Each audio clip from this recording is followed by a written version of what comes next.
आपल्याला ज्ञानदान केलेलं आहे, अमूल्य वेळ दिलेला आहे, अभ्यासाचे धडे दिलेले आहेत, प्रामाणिकपणे शिकवण्याचा प्रयत्न केलेला आहे, तो तुम्ही आत्मसात करावा, त्याचा उपयोग तुमच्या भावी आयुष्यासाठी व्हावा, गुणवत्तेसाठी व्हावा, ही एक अपेक्षा व्यक्त करतो। आणि नववीच्या विद्यार्थ्यांनी लक्ष ठेवायचंय की दहावीच्या विद्यार्थ्यांनी जे केलेलं आहे, मी सांगितलं की दहावीचे विद्यार्थी अतिशय शांत आणि संयमाने होते, कुठलंही भांडण आमच्यापर्यंत आलं नाही, मुलं मुली एकत्र असून सुद्धा।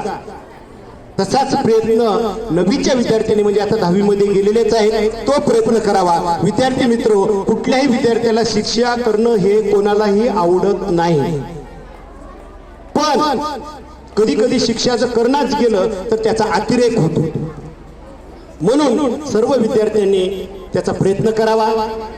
आणि नेहमी सतत मी सांगत आलोय, दररोज 10 वेळा तुम्हाला म्हणून दाखवतोय मी, self discipline is very important. 2-4 वाक्य हे बोलण्यासाठी नाही आहे,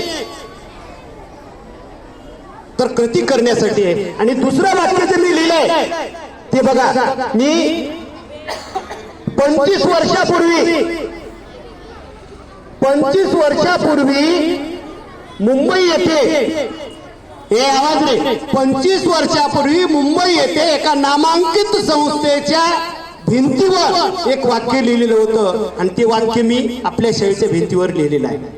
त्याच्यामध्ये खूप काही मिळते बघा। उडता येत नसेल तर पळा, उडता येत नसेल तर पळा, पळता येत नसेल तर चाला, चालता येत नसेल तर रांगा, पण बाळांनो काहीतरी हालचाल कराच, थांबला तो संपला। एवढं जरी शिकला, मोमेंट इज व्हेरी इम्पॉर्टंट।